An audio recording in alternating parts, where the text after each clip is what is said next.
وجاہت بیان کروں میرے مولا کی. میرے مولا کریم ابن کریم جنہوں نے پوری زندگی کچھ نہ مانگا, انہوں نے 20 سال نماز شب کی دعاؤں میں ایک ہی دعا مانگی, اے بار الہ ایک بیٹی عطا کر جو میرے سینے پر سوئے. اب عزیزان گرامی, خدا نے ایک بیٹی عطا کی, نام سکینہ رکھا ہے. عزیزان گرامی, اب کربلا آ گئے, 10 محرم کا دن ہے, جب مولا رخصت لے رہے ہیں نا, ایک 4 برس کی بچی ہے جو ذوالجنے سے لپٹ کر کہتی ہے کہ اے ذوالجنا میرے بابا کو نہ لے کر جا, ارے جو جاتا ہے واپس نہیں آتا. المختصر, مولا کی شہادت ہو گئی ہے. عزیزان گرامی, یاد ہے نا جب مسلم کی شہادت کی اطلاع ملی تھی, مولا حسین نے مسلم کی بیٹی کو بلایا تھا, اس کے سر پہ ہاتھ رکھا تھا, ارے کانوں میں گوشوارے پہنائے تھے. ارے وہ 4 برس کی بچی دیکھ رہی تھی, مگر ایک وقت وہ بھی آیا جب سکینہ یتیم ہو گئی. ارے اسے بھی لگا کہ کوئی سر پہ ہاتھ رکھے گا, کانوں میں گوشوارے پہنائے جائیں گے. اب جب گئی ہے نا کسی کے پاس, پوچھتی ہے اے شخص, کیا تو نے میرے بابا کو دیکھا ہے؟ پوچھتا ہے کون ہے تیرا بابا؟ کہا میرا بابا حسین. اب اس شخص نے, اس ملعون نے ایک تیر نکالا, ارے حسین کی جانب پھینکا اور ایک تماچا لگا کر کہا وہ دیکھ وہ رہا تیرا بابا. عزیزان گرامی, ایک وقت وہ آیا کہ سر حسین آگے نہیں بڑھتا.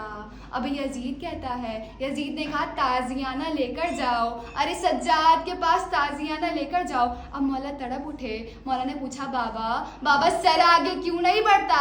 کہتے ہیں سید سجاد میری سکینہ پیچھے رہ گئی ہے. المختصر, بی بی زینب گئی ہے, کیا دیکھتی ہے؟ ایک برقع پوش بی بی ہے, آغوش میں سکینہ لیٹی ہوئی ہے.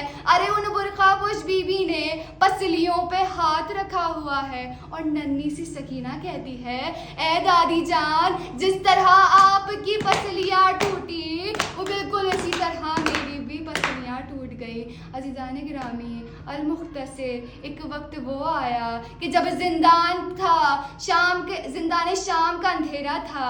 اب بچی کو نیند آئی ہے, نیند میں بابا کو دیکھا.